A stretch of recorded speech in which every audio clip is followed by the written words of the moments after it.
let's see, is this, let's see, using full screen mode, the home, back, recent buttons, didn't minimize. I don't know. Whatever. Let's see. Buttons always be located next to the charging port. I don't know what this says. Why can't I get rid of this thing? Okay, there we go. Woo! We're fixed. Everything should be better now. Let me see if I can't prop you up. Ended up resulting to using a phone here.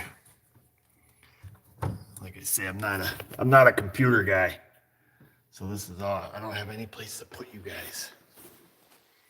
Where can I set you? You hold on. I should have figured all this crap out a long time ago. You'd think I'd be smarter than that, but I'm not. There we go. I'm gonna prop you up on the magnet bar. Hold on. There you go. How's that? Are we good? We're in. Everybody's happy. You're happy. I'm happy. Everybody's happy except the people aren't happy. There we go. How's that? Got my Jeep hat on.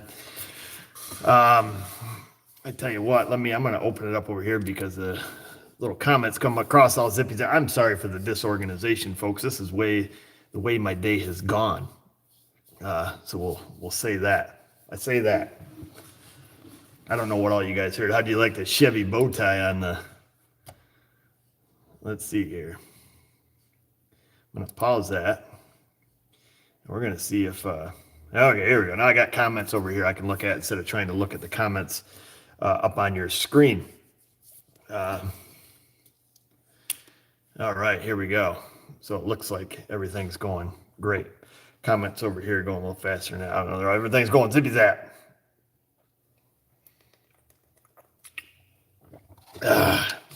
Anyways, I don't know what we were talking about. Oh, we were talking about lifts. Some guy was on there, and he's all said, "What's up, Big D? W.U.W wrench." And he was a little bitter. Oh, thanks, Farmall fanatic. I still got my Farmall. So some folks were questioning whether or not I still have my Farmall, because I think in one of the Jeep videos I saw my John Deere, and I'm like, yeah, whoever gets rid of a tractor? Like nobody, not this guy. Any neutral drop? I'm a neutral dropper. Is the sound here is any good? I just want to make sure. I've never used this phone. It's just a little scan tool phone. Came with the Think Diag. Handy little bit of kit. Let me tell you what, if you're looking for a Bluetooth dongle, this company right here, it's not horribly expensive, and it's basically a full functioning launch scan tool with bidirectional controls. Pretty good for the buck. Any tips on getting the darn fuel sending unit retaining ring to come loose off a fuel tank on 05 Fords? I'm trying to think of the last time I don't know if it's a Ford pickup or whatever, but I always just use my Brooks brass hammer, my Brooks brass chisel, and I just give them a whack. Just did a Buick today. Did not record it. Should have. It was kind of interesting. Two problems. Buick LeSabre. It was a 2005 classic thing. It was absolutely beautiful condition. And came in, and the customer complaint was gas gauge was, wonky on it. So I checked it out. And first thing I did, plug in a scan tool and did a sweep test on the gauges. And I'll shut you out in a minute. I did a sweep test on the gauges, but thank you. I don't know if it's Jesus. I believe it probably is. All the way from Corpus Christ, Texas. At any rate, I did a sweep test on it, and the gauge, every time it would go to a quarter of a tank and it would hang up. It would just click, and then it would drop down below E, and then, it wouldn't sweep test. So that tells me, what's that tell me? It tells me, the instrument cluster is no good. So with that being said, I wanted to make sure that the instrument cluster was receiving all of its data, because the guy had kind of some mixed thoughts, but mixed interpretations or mixed feelings, I guess, somewhat of a little bit. I can't think of my words today of how he was mixed descriptions. I always tell me the problem happened. It seemed like for a while the gas gauge always read between empty and full, but it would kind of bounce all over, go empty, go full, and then it seemed at a later date it started to drop just down below E and then get stuck and stuff like that. So long story short, I opened the trunk, I probe in the unplug the fuel sending unit, put a variable resistor in there, and I scroll it on a scan tool from all the way from empty all the way to full. I was on the Altel, so 0 to 200%, and it was nice and smooth. So I'm like, wires are good, ECM's good, needs a cluster, 100%. Put a cluster in it, but I warned them when we put the cluster in. Before that, I says, you still may have a problem with your sending unit. I said, but let's get the cluster fixed. So we got the cluster fixed, sent out United Radio, got it back. They fixed it and got it back, put it in today, and go in there and I shake the car back and forth. Of course, now it'll do a nice sweep test, but then it's going empty, full, empty, full. So long story short, needed a sending unit too. So, thanks, James. You're welcome. Always more than happy to share. You guys share equally as much with me, believe it or not. Would I recommend having the valves adjusted on a Honda V6? I don't care what model is on it, adjust the valves. You're not going to hurt anything. I definitely would recommend to do it because, they have a tendency, those 3.5s have a tendency to burn valves. And it's, usually because they're too tight and they can't cool. If the valve can't touch the seat, it's going to burn. So that would be my suggestion. If it were me, what would be a good scanner with active testing for the DIY guy? I tell you, I've been messing around with this Think Diag, this dongle right here. You're gonna have to go on and check them out. I don't know if that's gonna focus. Think Diag. I don't know if this has any important information on it, but yeah, Think Diag. Check them out. Bluetooth dongle, goes with your phone, the phone that I'm currently using, and it works well. I believe it's all just stolen software from launch because it's Chinesium. But mythinkcar.com is the little thing on it there. Yeah, mythinkcar.com. It's on the bottom. Of course, it's not going to focus because I don't think it's designed to focus like that. But yeah, mythinkcar.com. Not a sponsor. I've used this. I've got a few car makes or a few car models on it. But yeah, it is a 100% full functioning launch scan tool. So it's like the bigger launch pad deal. Works well. I've used it to program keys. I've used it to, like say bidirectional controls. Every model or every module rather. Hold on. Yeah, so it'll scan every module on the car. Every airbag, ABS, anything you want to do on a DIY level, for sure. So that's just my opinion.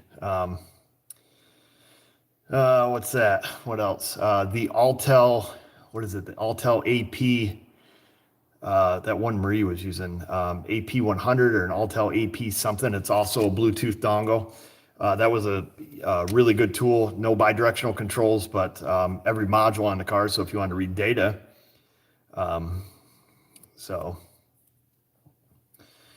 this guy says he's starting up a home shop, debating between Harbor Freight, Icon, Texan, Tang Tools. Any thoughts?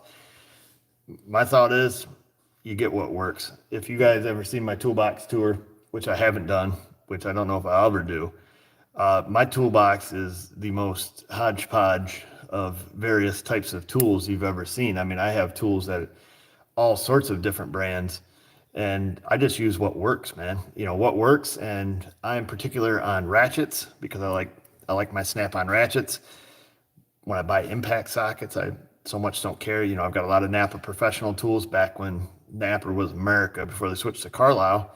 And I've got Mac. I've got so many different brands I couldn't even begin to explain to you. So get what works, get what you can afford, and make sure you have, you're running a legal shop would be my thing. You don't ever want to get caught up in some kind of liability suit without liability insurance. So just, make sure you got all your ducks in a row. I love my Astro tools. I got lots of Astro tools, and they make a ton of tools for other big companies, which I won't tell you who, but a lot of them. And I'm pretty impressed when I get some tools from Astro, like, well, why does this say such and such on it? And they're like, well, we make them for them. I'm like, oh, that's nice. Oh, thanks for the ice cream funds, Frederick. And Mario says that we make watching videos fun. Well, we try to add a little bit of cheap entertainment. And now that we're all going to be home more, or at least it sounds like we are, there's that. So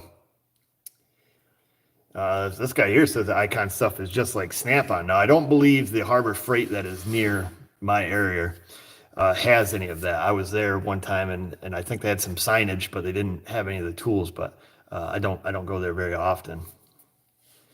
So, but yeah, it's pretty impressive to see how much stuff that Astro actually makes that is not their brand. And the funny part is I've seen people comment on my videos like, and it's kind of hilarious. And the guy I talked to at Astro, he thinks it's pretty funny too, because people will be like, "Oh, I would never buy Astro; they're junk. I'm a Matco guy, you know. I'd only buy Matco drill bits and never Astro ones." Well, guess what, dude?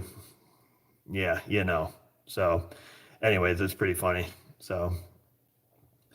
Chrysler 300 came home with the shakes after timing belt install. No codes. How do I verify it's not the crankshaft? So I had the shakes after a timing belt install. That's pretty interesting, Gerald. Um, Shakes after time. What could they have done doing a timing belt install? Was it a 3.5 or something in that thing? I would have to think because you can't really mess the balancer up on them. They're not key weight unless they damaged the balancer. I don't know how that could have been done. That's a good question. Maybe perhaps some folks can jump in here on the chat and give me some more insight on that. If I mean, I suppose the timing could be off, but you would have, I would assume a whole bank of cylinders that's misfiring. I don't know if you had your timing off. So it is a 3.5. Yeah, those things are gravy to put a belt on. I don't know how you could mess it up. Yeah, I mean, I suppose, let's see, that engine sits in there north-south. You don't have to take any engine mounts off to do it. Yeah. No, JC, I don't believe the balancers on those are key weight. You just use that little special 3-jaw deal to pull them off. Yeah, I honestly don't know. I mean, there's a ton, obviously there's a ton of variables putting a timing belt on. Your timing can be off. That would make them shake, but I would assume it would be sensitive enough to set misfire codes. I don't believe I've done 3.5 timing belts. They're a piece of cake. I can't fathom what would have went wrong. They're one of the easier ones, almost as easy as Subaru. But I certainly would be taking it back if you had a timing belt fitted on it at a shop and now all of a sudden the car has a shimmy in it, a shake just in the engine. I would probably be going back just to see, see what they did, see if they'll take a look at it for you. I believe if you had a vacuum leak on that drill, that's a map sensor engine. It would probably start setting codes for unable to control idle, stuff like that. And frankly, they shouldn't have had anything off from it that would have created a vacuum leak that I can think of. But it's been quite a while since I worked on one of those. So most of them are in the crusher. If I am visiting my family, it's sort of near their area, would it be weird if I stopped in for an oil change? You would have to call first. No, I would not answer your out-of-state phone call, unfortunately, Adam, but you could leave a message. And if I pick it up on the, message machine, you just tell me that, I told you to call type thing. But unfortunately, we get inundated with phone calls because people will not stop calling for free advice. So I do not answer any out-of-town, out-of-state calls. They just get gobbled up in the answering service. But yes, if you did call and, at least a week ahead of time, because I'm about a week out right now, I certainly would, entertain the idea of doing an oil change. So thanks, Noi. That's pretty cool. Never seen one of those things.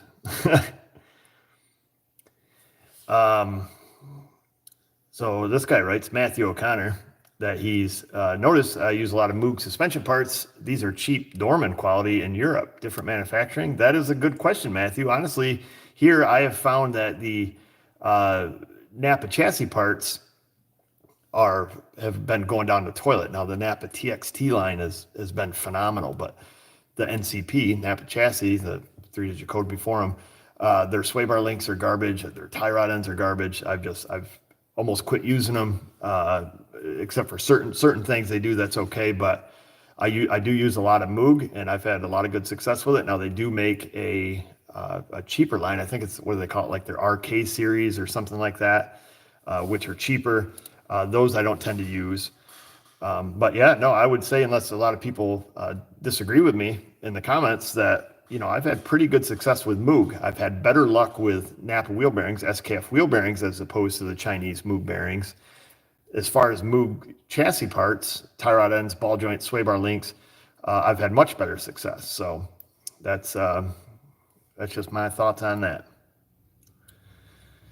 Let's see. Brown ATF in their 2006 Honda Odyssey. Should I change it? It's got a buck 63 on it, and it shakes sometimes on lockup, but goes away with a throttle stab. So everybody will disagree, but I would change it. I'd probably change it 4 or 5 times because you only get about 3 quarts out of them when you pull the drain plug. You do a spill and fill, and I would also check to see if the service bulletin for those applies to your vehicle. I know it does up to like 8s and 9s, and so they had a service bulletin to fix the torque converter shutter in them, and it fixes it like instantly. Free update, put it on, boom, hit go, away you go. It's like a 5-second update.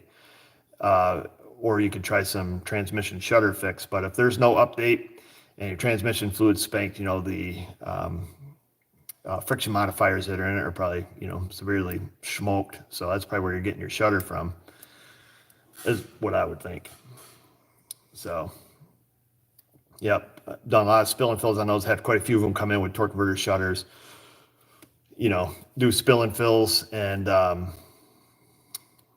usually a software update, and takes right care of it. But if transmission's never been touched at that mileage and stuff, it's probably whooped. Yep. Let's see. How's Project WJ? Project WJ sits out back. It's been sitting there pretty much all winter. Well, no, I took and went out and beat on it for a little while. I got to finish it up, man. I got to get the lockers in it. I got to get the gears in it, and just haven't had time. So, hey, there's crown rust proofing in the house. Just haven't had time. Haven't had time to finish the Jeep. I've got a bunch of parts over there for it. I've got the winch for it and the front mount hitch, and I've got a lot of the stuff for it, but all right, there's old TDM saying trade it for a good 4-wheel drive. Where's Vinny? Vinny's down the street hanging out. Seen him driving around. Let's see here. There we go. We're put this guy right on the ban list. Kind of like that power. You be a ding dong, you get banned permanently. Never coming back. And then you can type all you want. Nobody sees it. So, yeah. No, Vinny's doing good. He's down there wheeling around, and it's supposed to be like pretty warm out. I think Friday is supposed to be like 70. So, yeah. By the time it's finished, I can recycle. That's right, Big D. Or it'll be like a classic. Like, hey, look at that guy with that old W.U.W. That's what people will be saying. So. Sorry that I'm looking over here, but you guys are over here. Maybe I could move that. I got to see how much battery is left on this thing too, and I don't really know how to do that. I've got a little plugger. Could probably plug it in. Plug it over here. Anyhow, you guys aren't bad with it up here, so we'll just stick you back up here on the magnet bar if we can. I shouldn't have touched it. Anyways. Any more upcoming Tundra videos? Oh, I should probably have some upcoming videos on that, on the brakes. It needs brakes. I noticed the last time I had it in for a service. It's got about 100,000 miles on it. It needs brakes. Of course, the cam towers are leaking on it like every other 5.7 Tundra. But I'm just going to drive it till the wheels fall off. No, you didn't get banned, Paul. Where's Keith been? I'm not allowed to say because I haven't asked Keith if I can tell you where he's been. He's good. He's safe. He's not sick. He's not in harm's way or anything. He's had some changes in his life, and I'm not at liberty to release that information simply because I haven't asked his permission. So, but he's good. He's doing good. I talked to him on the phone the other day for quite a while and got caught up. Haven't seen him in a bit. So, yeah, the cam towers, it's the 5.7 Tundras, they all pee oil out the side of them, but Mrs. O's Kia's doing good. Had the paint fixed on that, and of course, there's really no fix for it. It just keeps chipping off, but we'll keep driving her and it'll be all good. On an '05 Mercury Mariner, knocking in a steering wheel, column replaced lower U-joint on the shaft, still knocking. Is there another joint behind the dash that I know of? Not that I know of, Jamie. I guess what I would do in that situation is look. I know that sounds simple and ridiculous, but I would look to see if there is another, joint on those. I'm not sure right offhand. We do a lot of lower intermediate steering shafts because of, because of rust. Usually they seize up here.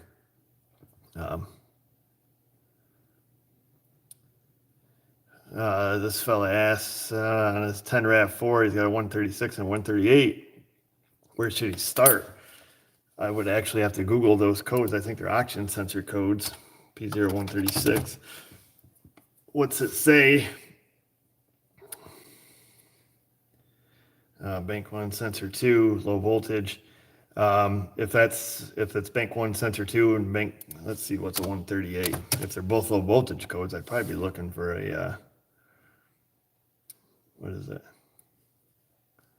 Bank 1, sensor 2, high voltage, bank 1, sensor 2, low voltage. If they were both, if that's true on your car, and they're generic codes, so O2 sensor voltage levels going high, going low.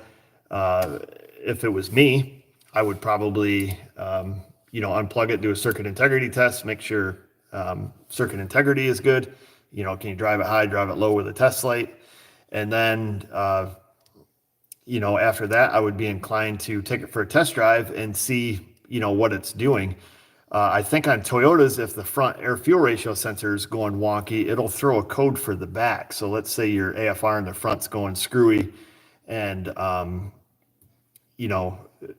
making the system go lean or making it go rich. For whatever reason, Toyota has a tendency to only set a code for the rear O2, slow response or, stuff like this.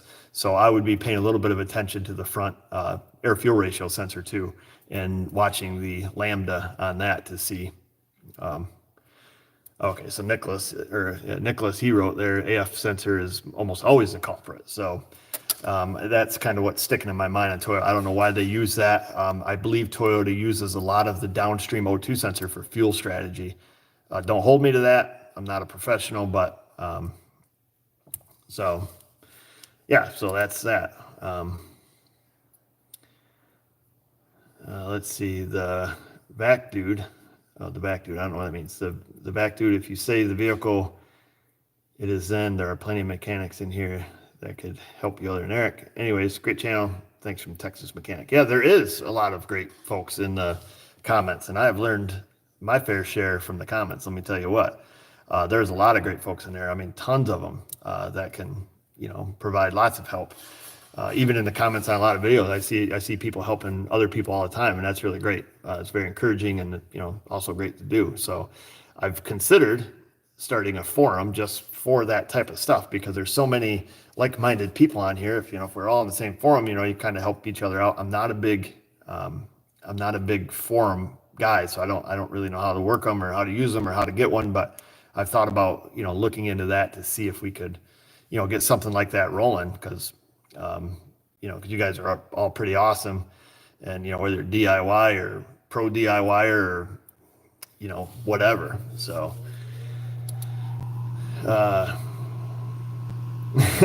Frank, that's pretty generous of you, Frank. Contribution getting missing automatic door opener. I know some people made that comment. Unfortunately, Frank, I had the door guys here the other day. There's a place up here in Geneva, New York called Martin's Overhead Door. Let me shut off the furnace. That's one that thing blasting away. Yeah, there's a place up here, Martin's Overhead Door. It's Mennonites that run it. This is all locked up. And these kids show up. I call them kids, young boys, Mennonite boys. They show up. They're here like 45 minutes. Tuned up all my doors. These doors open like absolutely wonderful now. And that was after the video where Mrs. O opened it and everybody was complaining to me. Fixed my overhead door over there that I had put in last year. That's been a disaster since it's been put in. And they're in and out. They don't say anything. They come in, up on ladders, hop in their 2500 HD, peel out of here. Get a bill in the mail for like $96. and they did a fantastic job. So when he was here, anyhow, asked him about putting a jack shaft opener on this, but unfortunately, because of my low ceiling height, I can't have an overhead opener. It would interfere with the cars on the lift. I would have to have one that goes on the jack shaft up there. And unfortunately, I just don't have the physical room, the placement off the, off the header up there and on the side. So that's the reason I don't have them over here. I can put one in the big shop, but there's always 3 or 4 of us here. So opening doors is not too big a deal. And Mrs. O is always more than willing to help. Let me plug this in here, folks. I think the battery's going to die. Yeah, it was getting low. It was saying things to me. Hold on. Oh, yeah. I see your point on that, Kuba, about saying that there's so much stuff on social media. Last thing she'd use is another forum. So, yeah, I mean, I could see both sides of it. I just, I'm not a big forum user, so I don't know much about it. But, thank you, Anthony. Much appreciated. Zach, he writes. His daughter is 16-month-old. From nearly day one, your videos have been essential to getting her to fall asleep. Really? She loves your voice. I learned things, and it helps keep the wife and I sane. Wow. That's pretty humbling, Zach. I don't really know what to say to that. My face is probably turning a little red. That's a good comment, Zach. That's funny. I'm glad that I'm able to soothe your daughter and keep your sanity in your marriage with your wife. That's the first for me. But there's homie Hector again. Call me Dr. O. Cuba is not from Cuba, New York. But what's my favorite car to work on? I don't know. I made this observation the other day, or today actually. I was talking to Vanessa and Josh about it because we have, a fair majority of the cars we get in are pretty rough. Not just rough mechanically, but on the inside. They're pretty bad shape. Smell really bad, just really, really filthy. And, I shouldn't say the majority, but a lot of them, and I don't really think much of it. You just become kind of used to it, working on cars. Some people are really dirty, some people are clean. But anyhow, I made the observation. I had a actual YouTube viewer. He brought in his Honda Odyssey, dropped it off, needed the sliding door fixed. And the thing was like a 2011 or a 12, somewhere's in there. Maybe it's a 10. Yeah, I don't know. Somewhere's in there, whatever, 11, 12, 10, I don't know. Long story short, dude, this thing was spotless. Ridiculously clean on the inside. The fender was banged up on it, but the inside, I'm like, did he just buy this thing? It's I'm not talking clean like the used car guy, sprayed crap all over it clean. You open the sliding door and even down in the door track, there's not even any dust. And I'm like, who does that? There was nothing. This thing was laboratory clean. I could have done heart surgery on his seat if he let me. Oh, and I have heart surgery tools or laparoscopic tools, if I need them. So I can do heart surgery now. Long story short, I saw Mrs. O. I was like, it's almost kind of frustrating because it was so clean. I had to do the door closer motor. So essentially that's the rear latch on a Honda. That's when it goes from ratchet latch to half latch, and the signals are there, then it pulls it into full latch. So in order to do that, I removed the sliding door and pull it out. I got to take the trim off, but this thing, I can't even, touch it or anything. And, you got to sit on the inside seat to get some of the panels off. And I'm like, I've got everything all covered up in this van. I was like, usually I'm working on stuff that's rough. It don't make, you could drop a blob of grease in the seat and nobody gonna know, not that I would, but I'm just saying, most stuff's pretty rough. And, when I get something clean like that, I'm like, I don't know if I like that better or not. So, but anyhow, that's that. So yeah, a guy sent me these laparoscopic tools. He said I'm like a surgeon, so I can come right in and get you. They're kind of neat. Anyways, Andrew here writes, he's got a 13 Tahoe PPV 10 bolt cover Rear axle bearing, yes, legit pursuit rated. Police pursuit vehicle must be, that's what PPV means. I'm not good with my acronyms, guys, or my, what do you call it? People talk about like fifth generation, car generations. I don't know. They're all just nuts and bolts to me. I don't really know. Anyways, had axle saver bearing on it, getting new OE axle bearing. How far should it be driven in? Other side has a saver on it also, so no good to look at. So it has axle saver bearings on it. That's pretty interesting on a 2013 that somebody already chewed up an axle bearing to the point they had to put an axle saver bearing on it. Getting a new OE axle and bearing. Oh, if you're getting a new axle, which you would have to do, I was going to say, how are you going to put a regular bearing on it if it's chowdered? So, had an axle saver bearing on it, get a new axle and bearing. How far should I drive it in? Other side has a saver on, so it's no good to look at. So once you take that out, you'll see, unless I'm wrong, you should only be able to drive the bearing in so far. It should be a lip in there where when you put the bearing in, put your bearing in, put your seal in, then that's it, as far as you can go. Do not take my word for it. Definitely look on service info. So, yeah. Hey, there's Keith. Underfoot Adventure. We were just talking about you, Keith. People want to know where you went, and I did not release any information, just so you know. I withheld where you are or what you're doing or anything of the sorts that is personal information. So he can tell you if he elects to do so. Laparoscopy. That's what those things were for. Laparoscopy. No, he didn't change his channel name, Schmitty. That's just what he logs in with on Google Hangouts. So what else do we have here? What's coming across here? He says he's currently running for president. Keith 2020. Make America great. So I'm sorry, I got to keep looking over here to see this. If I was forced to drive Eurotrash, what would it be? If you're forced to work on Eurotrash, what would it be? I don't know. I've hung out with Keith enough to know, like, ain't none of them any good. I don't know what I would drive. Like, what would I drive? I'd probably just get like a Bugatti Veyron. What would I want to work on? Probably if I was going to work on any of them, probably be Volkswagen just because their tools cheap. And from the little bit I've used it, it's pretty easy to navigate. And then I would just go into it with the assumption and say, okay, I'm going to pop your hood. You're going to need to buy every piece of plastic under the hood that I touch because it's all going to break. So as long as we knew that going into it, I'd probably work on some Volkswagens. So that's all I could say. And I think Bugatti's made by Volkswagen or some affiliation thereof, but I don't have that kind of jingle.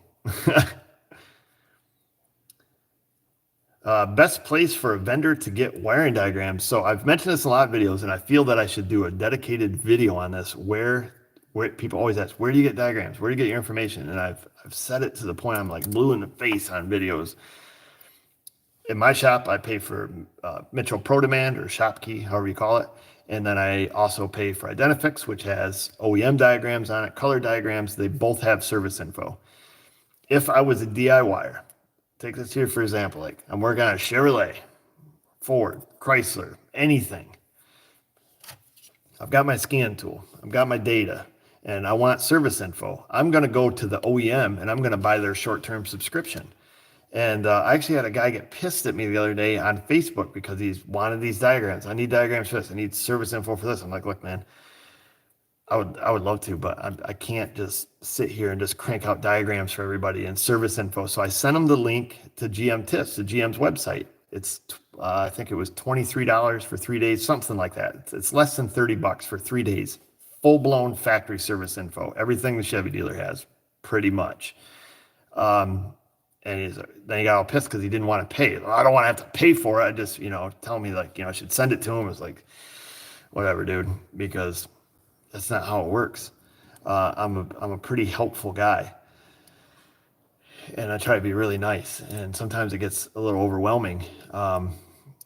But you want to play, you're going to pay. That's just how it is. If you want to fix cars, and I just look at it like this: if you if you feel that you have the ability and the equipment to fix your car, providing you have information, 20, 30, 40, 50, $100 is a pretty small price to pay, because you take it to some dirtbag mechanic, he's going to bang you, a couple $100, we'll say.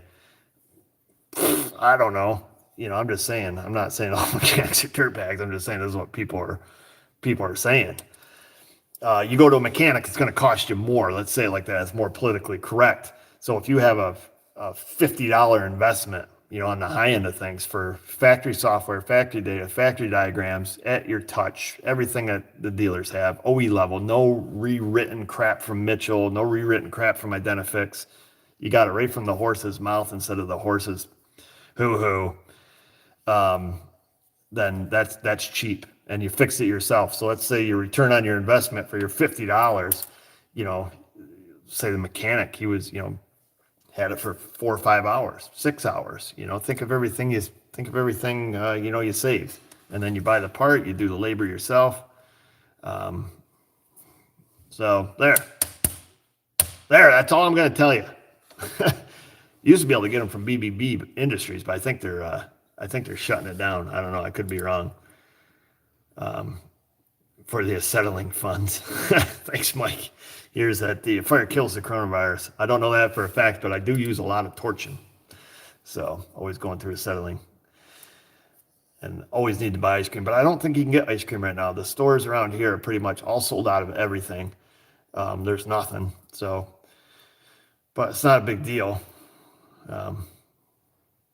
Yeah, and all data. Yeah, you can get Mitchell all data DIY. You can get Mitchell DIY. There's all sorts of options out there, but the fact of the matter is, you got to pay for it. I mean, I pay $185 a month for Mitchell. I pay, $140, $150 a month for Identifix. I pay for all these programs. I pay, I think it's like $1,600 a year for GM. The Chrysler's $1,600 a year for it. Ford's over $1,000 a year, so it all costs, man, but it's the price of doing business, Austin, he wrote that all data DIY is hella cheap. Now, in all fairness, I have never used any of the all data DIY or the Mitchell DIY, so I don't know how extensive it is. So that's something that you'd have to look into yourself, or perhaps some of you folks on here that actually use it could fill in that blank. Is it good? So that's all I've got to say on that. You want to play, you're going to pay. You want to save money, you're going to have to spend a little bit of money, just because that's how life works in some instances. Yeah, I call it no data just because it drives Keith nuts. Let's see. The Haynes manual repair, they've sent me some stuff where they've wanted to go hand in hand with South Main House. So I can be like, Haynes manual, #sponsor. I looked into their programs, or I've looked at, they gave me access to their database, and I didn't find it that handy. I didn't find it that handy for the price enough to promote it and say, perhaps it's a fit for some folks, but I think it's for what you pay. Like, let's say that was a $20 subscription to their program. I'm going to take that money. I'm going to buy OEM. I'm going to get everything I need. So that was my thoughts when I saw that. So I just, respectfully declined from doing, any kind of partnership. Thought I'd seen something pop up here, but apparently I'm wrong.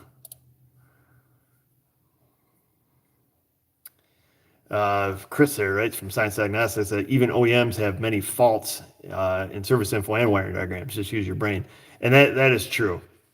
I've mentioned that many times. Hey, it's cameraman. What's up, cameraman? I've mentioned that many times in the past, that never trust scan data and never trust your service data. That's just the way it is, folks. People ask me all the time, what scanner should I buy? What scanner should I buy? And because I am reluctant to answer that question, because they all have their fallacies. They all have problems. And I'm not going to say, you should buy, diag. You should buy a Snap-on. You should buy a Bosch. Every one of them is junk in their own way. They all have their little hiccups and stuff. It doesn't bother me because I know it does. Like just like I mentioned earlier, we were talking about that Buick doing the fuel pump sending unit in it. I plugged in the Autel, and the fuel gauge read from 0 to 200%. I plug in the Tech 2 at 0 to 100. Yes, the value was skewed, but the data on the screen was still good. So Keith says the answer to the scan tool question is what's affordable and what has support. That's probably the answer. Sometimes you can't have both. In my opinion, I don't mind spending money on a tool that makes me money, but perhaps, you only want to spend, $69 or $500. You're probably not going to get support with it. Or if you do, it's going to be in Chinglish, which is Chinese translated to English over the internet, over the emails. So, that may not be something that suits your fancy. I like to be able to call and scream at somebody on the phone. Not that I scream at them, but if I buy Bosch, boom, I got, tech support right here. Snap-on, I got tech support right here. Autel USA, I got tech support right here. So that's how I do. That's how I do that. That's my thoughts, my 2 cents. Doesn't have a question. Just really appreciates my channel. I do appreciate your contribution to our channel. Very helpful. Oh, I remember what that one that popped up was. I saw go by is asking about wiring diagrams. I don't have any videos on how to read wire diagram. I'm not your best teacher on that. I don't do. I struggle sometimes myself and have to do a little bit of looking to figure out certain symbols and acronyms that they use. So I'm definitely not your best person to teach you on how to read a wire diagram. So let's see. Why don't I buy industrial sized brake clean barrel considering how much I use? I don't know. I like buying it in a can. It's convenient. I don't really have any other excuse. And you folks only think that I use a lot of it because we make a big deal out of it, but I don't think I use a lot of it. I'm not a junkie. So yeah, Napper is not a sponsor. Keith says to look up learning to read a diagram, look up George Menchu. So he's going to be affiliated with AES Wave, right? That's the George. So he says to look that up. Keith, I think you're an administrator on here. I think you can put a link if you have a link. Oh, Kuba, just FYI, W.W. Renchi, he's a good fella. I don't know what you deleted from him, but he's one of the good guys. Yeah. Keith's going to put up a link there for you guys. So keep an eye out in the comments there. He'll send a link. It's under New Level Auto. So he'll put a link to perhaps a good video or a good resource. So how many ASEs do I have? None. Thanks, Junior Neff. Bought a used Veris Pro, upgraded the hard drive and operating system. Upgrade the hard drive and operating system. Oh, I don't know. That's up to you. I never did. I have a Veris Pro here, so uses the old spinny hard drive and takes 20 minutes to boot up, but still works. So, oh, there it goes. Keith just posted that link. I know some guys have updated them to a solid state drive and have had good success with them. Copying the image of the hard drive. I don't know much about it. I just use it like it is, which is very little. I hardly ever touch my Snap-on scan tool anymore because the Autel and Bosch and basically everybody blows them right out of the water. So I don't even touch it. The scope on it's so good. That's the only reason I keep it around in case my Pico were to die. I have a backup scope that's decent.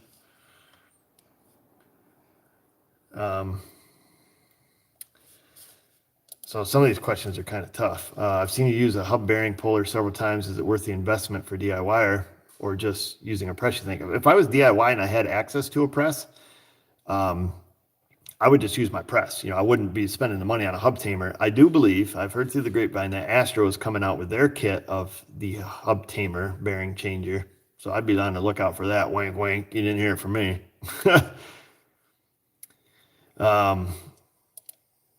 This guy's got a Pontiac Grand Prix with a coolant leak after replacing the water pump and the coolant elbows. I've put at least 3 gallons of coolant in. I'm not sure how to answer that question. I guess what I would do is find the leak and fix it. That would be my my best solution. I'm not sure if you put coolant elbows on, it's probably a 3/8. If it's a 3/8 and you're losing coolant and it's nothing external, then it's going right down the intake, guaranteed. So intake will burn a hole through it. That's where I would look if you don't see any external leak. So looking to get back in the automotive trade since taking the courses in 2004. Any tips on what I should do, tools I should have? Thanks. Run as far and as fast as you can. Fusion 2016. I don't know. 2004. That's quite a while ago. If you're gonna do it, man, just do it. You're gonna learn what you need along the way. But if you haven't even been fiddling with cars since '04, things have changed, a lot. Just FYI, but there's still a lot of old stuff out there. It's like riding a bike. You get on, you fall down, you get hurt. You fall down a lot in this trade, and I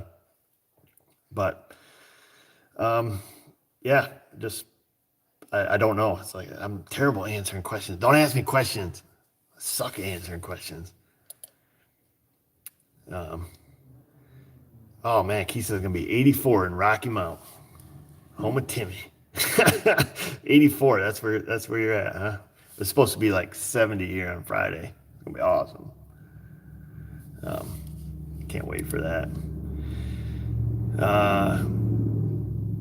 Love your channel, but I wish I didn't have to say Chevrolet every time I saw one. Sorry about that, Rob. My wife probably wishes I didn't.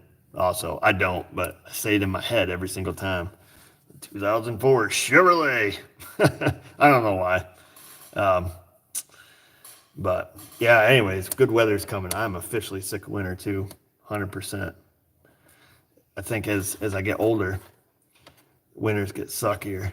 But it's not as bad because, now I got snowplow on my truck instead of plowing with a tractor, which sucks, which beats a shovel. So I'll tell you that much. I never had to shovel my driveway because it's too long, but man, plowing snow on a tractor is just like, man, the wind's blowing, and I'm grateful that I had it, or I've got a couple tractors with loaders on them, so that's nice. But I tell you what, man, when you're sitting inside the Toyota Tundra and you got the heat on, and Sheba's sitting next to you, sleeping in the seat, and you're sipping on some Dunkin' Donuts coffee,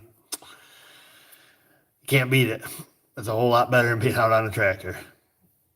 Is the Autel scope any good for a beginner with a scope? Absolutely. I love my little Autel scope. The leads that come with it are absolute garbage. So if you get an Autel scope and you can run it on your PC, or you can run it on your Autel scan tool, just go to AES Wave, call them up, tell them you need some new leads for it, and they'll hook you up with a set of leads that are worth their salt. So definitely do that.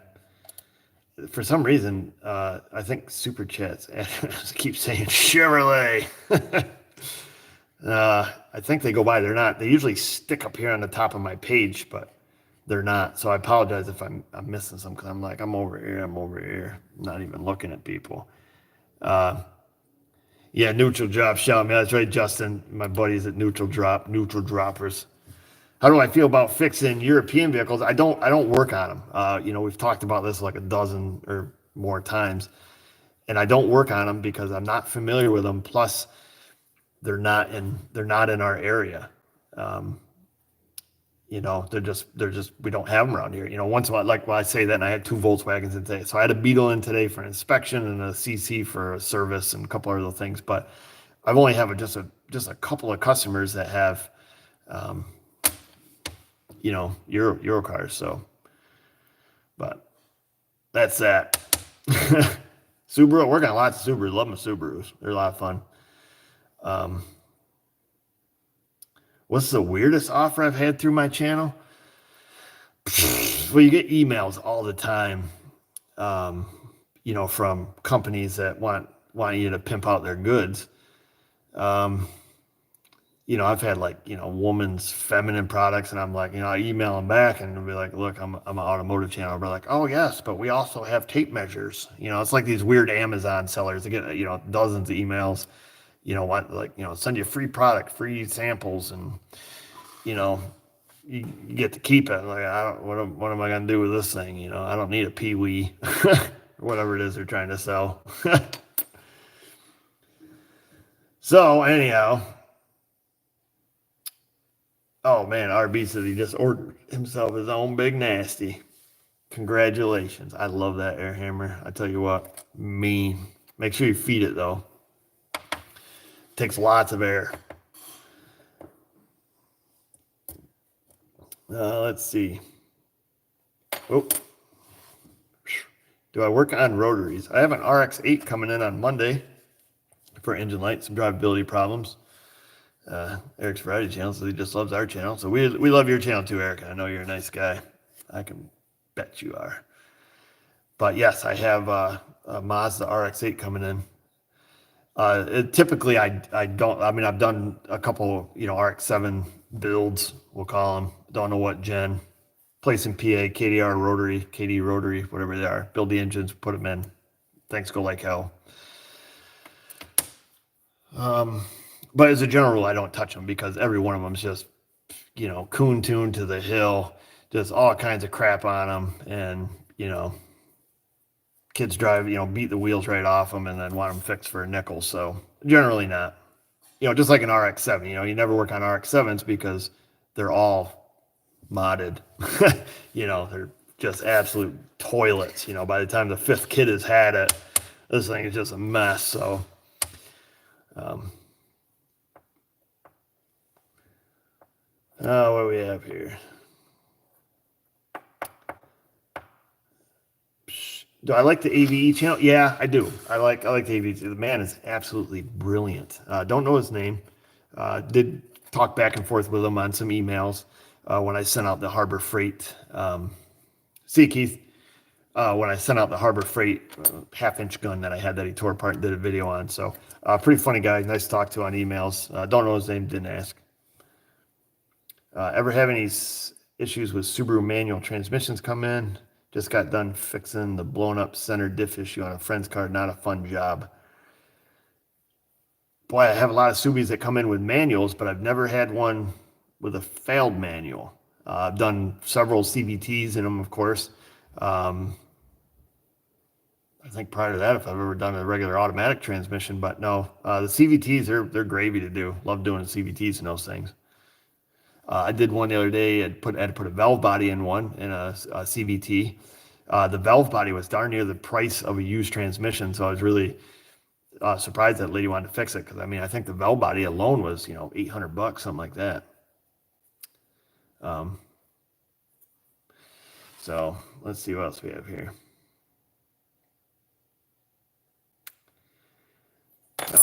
Do you know anything about Freightliners? Oh, freight shakers. I don't. I don't work on those things anymore. Don't miss them a bit. Just a little heads up there.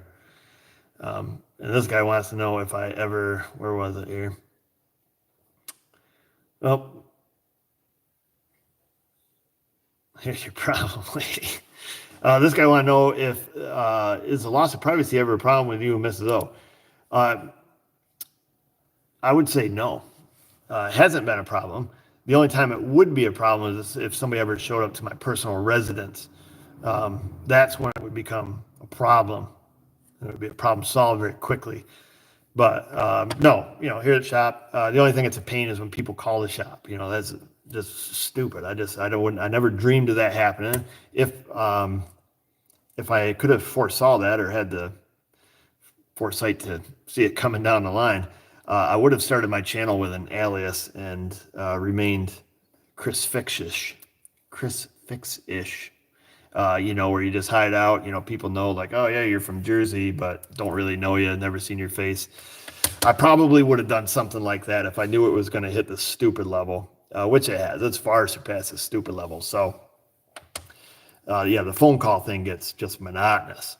Trying to run a bit, pick up because I got to call somebody and her phone rings. So you got to wait for the answering service. So I'm going to have to get some kind of professional answering service just to, nix all of that right in the butt. So that's that. Let's see. 05 Highlander, while sitting still, you turn the wheel from left to right, I hear a single metallic pop. What should I be looking for? I'm really not trying to be a smart ass, but I would look to see where the noise is coming from. I know that sounds super cliche, but if that vehicle came into my shop and you had a customer complaint on the repair order, it says that when you turn the wheel left or right, I hear a single metallic pop. I would have somebody turn the steering wheel for me while I looked for the pop. I don't really know how to answer that question any better, and I'm not trying to be disrespectful or anything by any means, but that's what I would be looking for. If the noise is audible, particularly outside the vehicle, um, that's I'd just be looking where the noise come from. See if I can isolate it. Is it coming from a ball joint? Is it a steering stop that's catching on the knuckle? Is it whatever it's moving? So hopefully that is helpful in some sort of way. Get somebody to turn the steering wheel and go underneath it.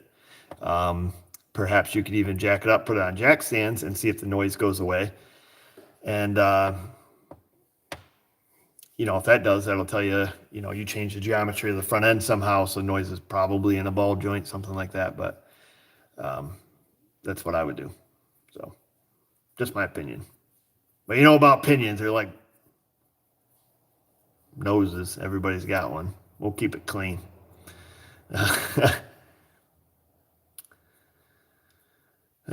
Yep, that's right, glycerin. That's what they're like. What do I think about Dorman partnering with TSD training? I'm going to elect to not say anything about that. And we're just going to skip that question. You guys know my opinion on Dorman. Their parts are absolute garbage. Why a reputable company would decide to promote them is far beyond me, except for financial gain, which must be absolutely substantial, because who would partner with that company that is even in their right mind?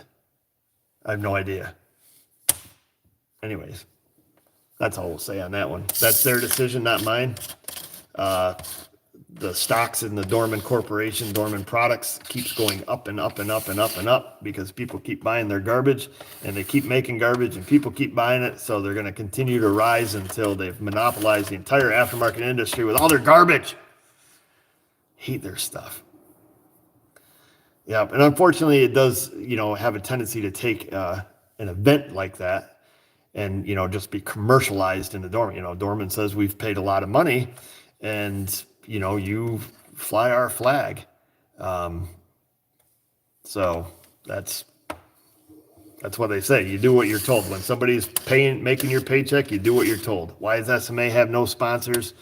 No financial sponsors like that for that exact reason. I'm not going to sit here and blow smoke up your hoo-hoo and say well, Napa Auto Parts is the best auto parts you guys can ever buy. Everybody else sucks. Or I'm not going to tell you buy Altel, buy this, buy that, buy what you want. If I use it and it breaks, I'm going to tell you I used this thing and it broke. It was a great tool, but it broke.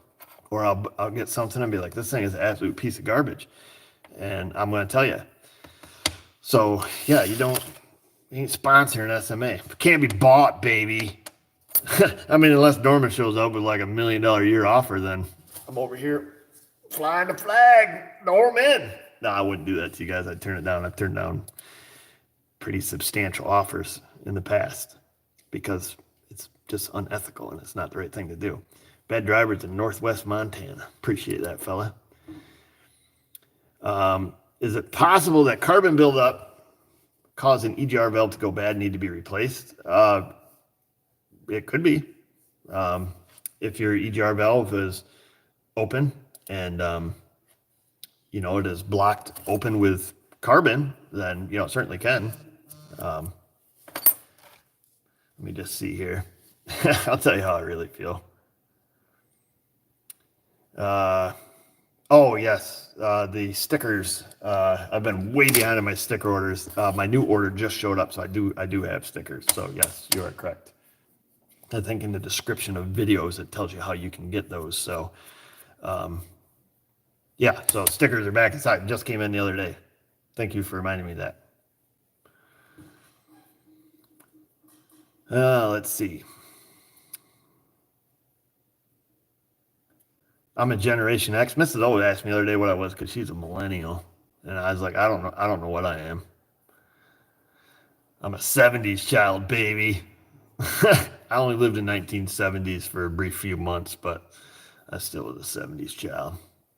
I like Napa too, Clayton. Um, Absolutely. Uh, yes, DIY Dave, do that because I think some of them have gotten lost in the mix-up, buddy. Unfortunately. Um, can we get your best impression of rev up your engines? I almost feel obligated because I told you I can't be bought. He just bought me for $5. How does Scotty say it? Rev up your engines. I think that's how he does it. Astro pinless swivels, yay or nay? Well, I have opinions on that too. I am waiting their new release on their new updated pinless swivels. First pinless swivels they came out with were a big nay. They had issues with them. What kind of issues? Well, they had issues like this. They would pop apart. Of course, I had some of their prototypes, so I could test them. They wanted live field testing. This is what was found, and apparently they've made some revisions to the snap ring and are coming out with their new one. So I had these even before they were, long before they were released into the wild, when they were still doing product development. Now I do have their pinless. What do we have here? We got their pinless 3/8, and I've never had one of these pop apart. They're pinless 1/2 inch. When they first came out, I was having all kinds of issues with them, but fortunately that has been resolved. And that's one thing that I do love about that company is the fact that when they have a problem, they address it and then they fix it. And they do actually do a lot of product research prior to actually releasing a product out into the wild. And I'm happy to be part of the product research. They say I'm abusive to tools, so they like to send me stuff to see how it holds up. And evidently, if it holds up here, it's good for the rest of the world. So that's what they're telling me. Where did I get my top tool angle socket wrenches? There used to be a fella on the YouTube and on the internet that sold Top Tool, Mr. Schmidt, Dennis Schmidt. I do not believe that he sells Top Tool anymore, but there is another seller in the US of A that can get Top Tool. I really, really wish they were in the US. And the wrenches he's talking about are these Top Tool wrenches. These things look silly. They're the handiest freaking socket wrenches you can get. I love these things, from valve adjustments because you got the through handle on them to all kinds of stuff. Absolutely great. Top Tool makes some absolutely fantastic hand tools. Yeah, I mean, just phenomenal hand tools. If there was a Top Tool truck, it would bankrupt the sales on Snap-on and Mac. I'll tell you that. I don't know why these super chats disappear. Has Dorman ever reached out to me about my issue? Yeah, of course they have. They have, public relations like any other big soulless company. So Dennis Schmidt was the guy's name that used to sell it, not anymore. But yeah, no, they've reached out with the same mumbo jumbo they put on any of their bad reviews. It's like, oh, we're trying diligently to, make things better, blah, blah, blah. Glad you did not just see that hand gesture. So yeah, it's just pointless. They have people, trying to, keep peace and whatever. I've given up on it. What sucks is they did, used to be a really cool company. I mean, I remember back in the day when I first started, spinning wrenches and to see like the little trinkety stuff they would make to fix a single component, like, large component failed, but you only needed this one little piece and you couldn't get it from the dealer. They made it and it was actually really good. And then they started expanding, and the quality is just tanked. There's hundreds and thousands of people on there that are just hate their stuff. So, but anyways, is Scanner Danner sponsored by Snap-on? I don't know. You'd have to ask him. I honestly don't know, TDM, if he is or not. I think his school is. I think his school has, gets a certain allotment of their tools. I could be wrong on that too. So, okay, they say he's not sponsored. So I believe it's more his school than anything. So thanks, Multi-Fuel, A2. Any of us that deal with rust are abusive to our tools. Yeah, 100% true story. rust will just, it's horrible. Where did you get the tablet you used for the Picoscope? Seems super handy. That is a Microsoft Surface Pro, and it is handy. Of course, you got to put it like in a bulletproof case and have the glass screensaver, but it is handy to use. So, although I find myself using my regular old laptop more often than not, simply because it's just easier to set somewheres. But yeah, yep. Yeah, come to my garage to see some tool beers. Go to my dad, dude. My dad was brutal. I mean, savage on tools. Just no mercy. Still gets my heart racing. I see him walk into my toolbox. I'm like, oh, please don't touch it. Please don't open my drawer. Please, please, please. Boom, he'd open the drawer. Out come a wrench. And boy, if we needed a stubby, out came the cutoff wheel. I mean, just savage, man. The man was savage. I'll tell you that. Yes, Chris, the Snap-on stickers, shame on me. SMA stickers did just show up. Herrick, whoops, whoop, whoop, whoop.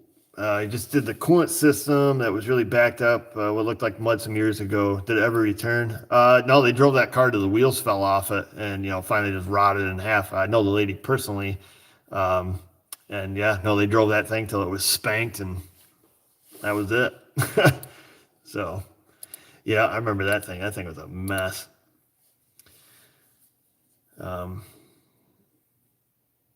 I don't have any electronics trading. Just automotive, just whatever I do in the shop. I don't know anything else. But yeah, what do I think? Who makes the best, most affordable vehicles right now? I don't keep up on a lot of that, Jeff. I think Scotty Kilmer is a lot more versed in the how-tos and know-hows of what's going on out there. Vanessa and I, we decided we bought a Kia. I think they're good vehicles. They're quite affordable. So that's just, that was just my opinion. So, Hyundai Kia, I think is, really up their game quite a bit in the last several years. So that's my thoughts. But yeah, what were we talking about? Oh, how abusive my dad was on tools, man. Just savage, absolutely savage. Is my entire family in the service business? They are. Everybody but my sister, and she owns a gym. So, so yeah, we all provide some kind of service. But, yeah, that's that. Who was I just telling somebody? Oh, I think somebody got a wrench on my toolbox and asked me, what happened to that? I'm like, my dad happened to that. That's what happened to that. And I have to tell a story like how, man, when I worked for him, because I could clean my toolbox on his time, I'd clean my toolbox, get paid for. I always have my toolbox all clean, everything organized. He's come over and freaking mess everything up. Get right under my skin. I'd have drawers up, have everything, have my screwdrivers all lined up, labels up. I used to be pretty meticulous. He'd come over and bam, he'd bang on the bottom of the drawer. I get mad. I think he just did it to get my goat, to be honest with you. And he still did. Still does. You make my afternoons at work go by quickly. For that, I thank you. Well, you should be working, not watching YouTube. Mrs. O's channel is not out right now. She's been making some videos. She's going to debut it at some point. On a Dodge Caravan with a 2.0 engine, spring loaded, dual overhead cam. Can those springs go bad? I imagine, it's a possibility. Any valve spring can go bad on any vehicle. So yeah, Diagnosed Dan, I love that guy. He's the guy is brilliant, super smart man. Yep. Yeah, sure. I'd like to meet him someday. Yeah, he's Dan, or Diagnosed Dan is super smart. But let's see. What's her content going to be? Cooking, cooking with Mrs. O, something like that. Taste and See. I don't know the name of the channel yet. I think she's coming up with different things. But F-150 IWEs. Just did a set of those today on a 2012 F-150. I think it was a 12, 13, 14. I don't know. It was white and it had no four-wheel drive. And they are the chintziest pieces of crap. But yeah, they're super easy to change. Just pop the upper ball joint off and peel the axle out, slap a new one on, and you got four-wheel drive again for just a few more years. Um, yeah. Oh yeah. No, my dad is an old school mechanic. I mean, well, he was kind of old school, new school a little bit. You know, he worked on everything. He worked on, farm equipment. He worked on everything. Um, this feller says a 911 Ford Super Duty, maybe 91 Ford Super Duty bucket truck drive shaft e-brake won't hold. Can I rebuild it, or do I have to spend $600 for used rebuild? Usually, I thought on those older Super Duties that did have the drive shaft mounted e-brake. Gosh, I thought I remember my dad had we used to have a Super Duty flatbed with a Holmes or a Century flatbed on it. And I'm pretty sure we've rebuilt the e-brake on that several times. I'm not sure right offhand, David, but because they're mechanical, pulled out, maybe you can even get the shoes relined. I'm not 100% sure. Um, um, when he's lining up the timing marks, the cam sprockets jump all over the place. That's what Yanni wrote. Again, like I'm really bad at answering questions, folks, especially stuff like that. If I was trying to line up my timing marks and the cams jump all over the place, I would just hold the cams in place until I lined up my belt. That's about the best advice I could give you on that. I've done all kinds of tricks to hold the cams in place. Perhaps maybe you just need somebody to help you.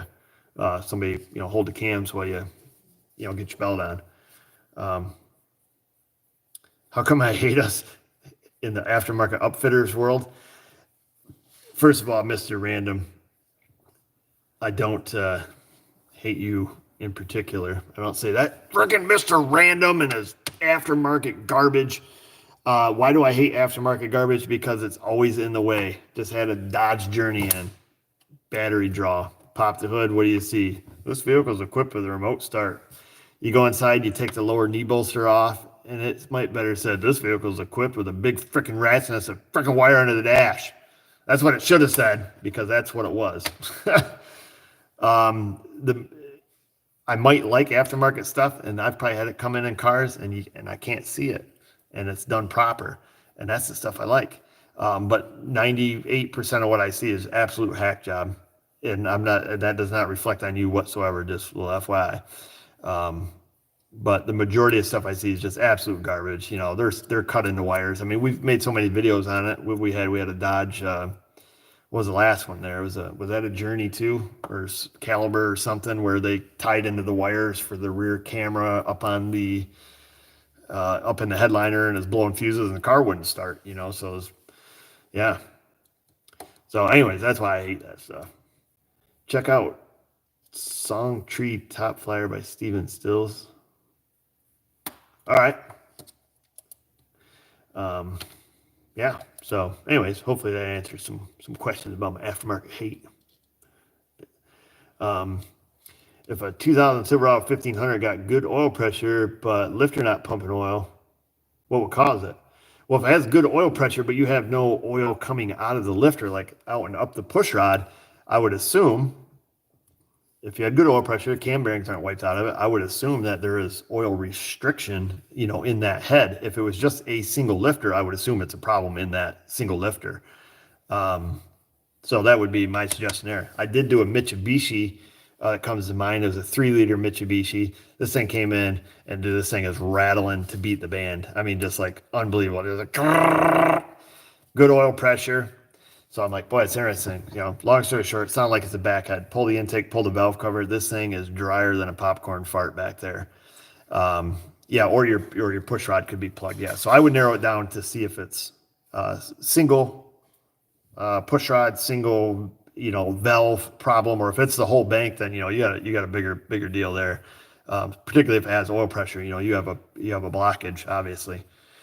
But anyhow, I pull that Mitsubishi apart and end up taking the whole rocker rail off it because I wanted to see how far the oil was going. And, I had oil right up to the head, but when I took that rocker rail off and I turned it up, there was actually a piece of plastic in the orifice on that thing, and it looked like it came from a quart jug of oil, like one of those, those safety rings, a little piece like this, like off a zip tie, And I pulled that out of there, put it on, everything's golden.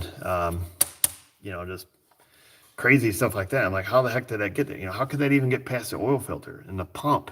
So I don't know. How much should I expect to pay for a head job? Well, that's gonna do. Oh, I should keep reading. On an '03 EJ25, mechanics here are shady. I typically don't discuss prices because everybody thinks you're a con artist. But if you called me up and said, "Hey, I got a EJ25 single overhead cam Subaru, I want you to do the heads on it," I would say, "Okay." When I do the heads, I pull the heads. We take the heads machine shop, get them checked, make sure they're straight, no cracks. Pressure test them. We do a valve job, so the valves get ground. Depending on what year it was, I would say that you would get all new valve guides. Especially if it's a VVT engine or the variable valve lift Subaru, where they have a tendency to migrate the guide out of the head. So you would get valve guides, valve job. Get the valves reground. We'd have the heads resurfaced if needed. Subarus very rarely do. Of course, you get all new head bolts, head gaskets, your choice. Which flavor you want to go with on head gaskets. Timing belt, water pump, idlers, thermostat, all that. Usually just this side of $2,000. So somewhere between 1,800 and 2,000 is what I would tell you. So that's if you had it done at my shop, and that's usually about where they come into place. That's using Asian timing components, Japanese, timing components, and Felpro Permatorques. If you want to go with like 5-star head gaskets or something, then that's, a little different, but not much different. So that answers that. Anyways, do I ever find it amazing that in this day and age, we like to watch hundreds of hours of vehicle repair videos? And yes, I'm a fan of brake jobs. Yeah, I find that pretty amazing. I'm not sure why you folks watch what you watch, but you watch it. And I go online and I watch what I watch. And then 5 hours later, you're watching a baby giraffe being born. You don't even know why you're there, or what happened, or what day it is. But that's just how we are. So, yes, I do find that amazing. I'm sure there's going to be some more YouTubes, being watched simply because of the, thing that's happening around the world here. On an '08 Sienna, coolant temp gauge is not getting right in the middle. Replace thermostat, nothing changes. Any suggestions? Sensor is working properly. Well, in this case, I guess, yeah. No, we can say the C word, Eric. I'm just avoiding saying it because that's all you freaking hear. I don't want everybody to panic, man. We just got to have some happy times. We're here. We're in a happy place. What would I do in that case on a Toyota Sienna? I would plug in a scan tool and I'd warm up the engine, and I would look at coolant temp sensor, and I would make sure that the engine is fully warming up to its full ability. And if it was, and then I would look on a wire diagram to see where the coolant gauge gets its information from. If it's an independent sensor, then at that point, I would see, is this negative coefficient, positive coefficient? Then I would just test it, open circuit, short circuit, and I would watch my gauge, or I would do a gauge sweep test to see where my gauge is at on my Toyota. That would be my approach, is to see, first and foremost, how's it work? You got to know who you're in a fight with. You got to know your enemy and see how it works, and then I would make an assessment based off from that. I guess that's the best I can answer that question, Lewis. Hopefully that helps somewhat for you. Will I share my PBJ sandwiches from a stockpile at end times? No, dude, I just had I found some Miss Lois stashing some fluff. Peanut butter fluff. Peanut butter and fluff. Fluff never understand why I opened that up. I'm like, oh, woman, you did not know that I was going to look in the back cabinet. I don't know what she's stashing it for. But I don't know. I'd probably fight you for a peanut butter and fluff sandwich. I'm kind of big on those. What do we got here? Let's see. What the fluff is peanut butter fluff? No, like fluff or nutter, Eric. Not like, it's not called peanut butter fluff. It's called fluff, like, FLUFF, fluff. So yeah, peanut butter. You guys know what peanut butter. It's like as popular as Spam, dude. It is 9:00. Look at that, 9:04. So I probably yeah, marshmallow fluff. There you go. I call it fluff or nutter because I think that's what, when you add fluff to peanut butter, it's fluff or nutter. So I like me some fluff. You never heard of fluff? Are you out of your mind? What does the matter with you people? There's seriously people in this world that have never ate fluff? I thought that was, you guys are just messing with me. Everybody's had fluff. Someone post a link. Post a link on there for Fluffernutter. I can't believe this. That's embarrassing. Why am I even watching your channel? I can't tell a tire from wheel halftime, let alone an engine. For some reason, your channel's addictive. Well, I appreciate that. Hopefully, by the end of watching our channel, you can tell the difference between a wheel and a tire. People do tend to confuse that.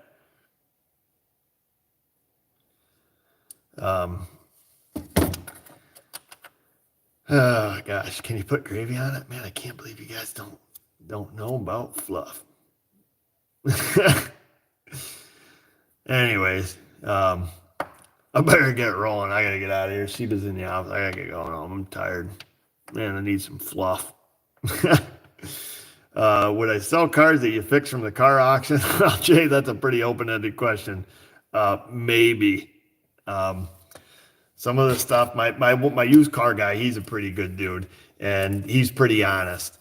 And if he gets a car and he brings it here from the auction, drops it off, because sometimes he'll buy stuff that's, spanked.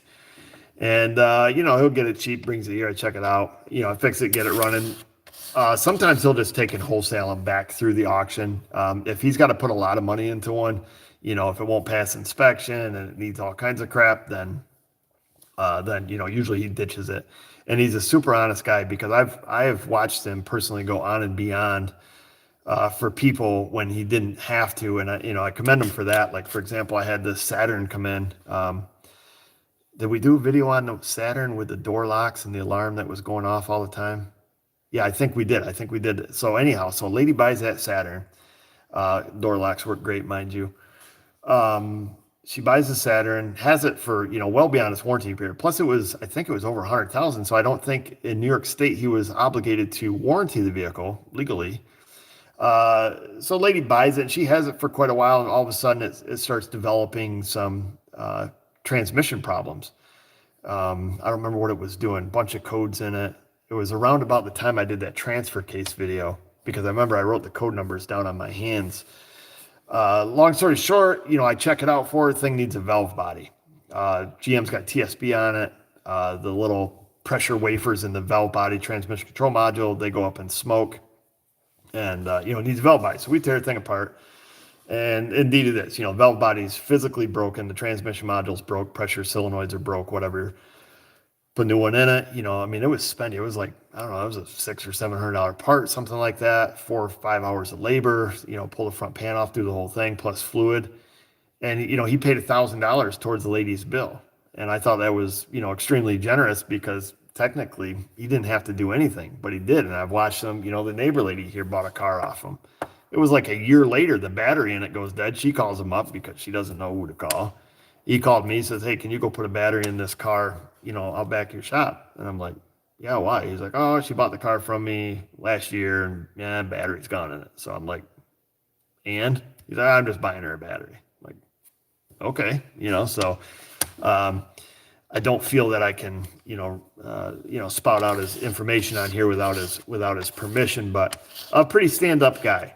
And I've seen him take care of quite a few people in that way. So my kind of used car guy, he sells cars because he sees a need in the community that he lives in, that people want the cars in a specific price range. These $3,000 to $6,000 cars. They're not perfect. They're inexpensive, for a car, and he just, takes care of his, his people. He wants them to tell their friends, and I guess that could go both ways sometimes. But yeah, no, he seems legit. But so, anyways, that's that and a bag of Wheaties. I gotta go home. It's been really fun here, folks. I haven't done a What's Up Wednesday in a while. I'm glad. Hopefully, this is taking your mind off some of the crap that's going around, the coronas. And we'll be here until the government says that we can't be. Some kind of executive order to shut down SMA. If that, happens, then, that's what we'll do. We'll do what we do, and, have a little bit of faith, man. It's going to be okay. And so hopefully this takes your mind off it, and just be respectful is all I would ask of you. You guys are always pretty good to me. Appreciate the super chats, all the support.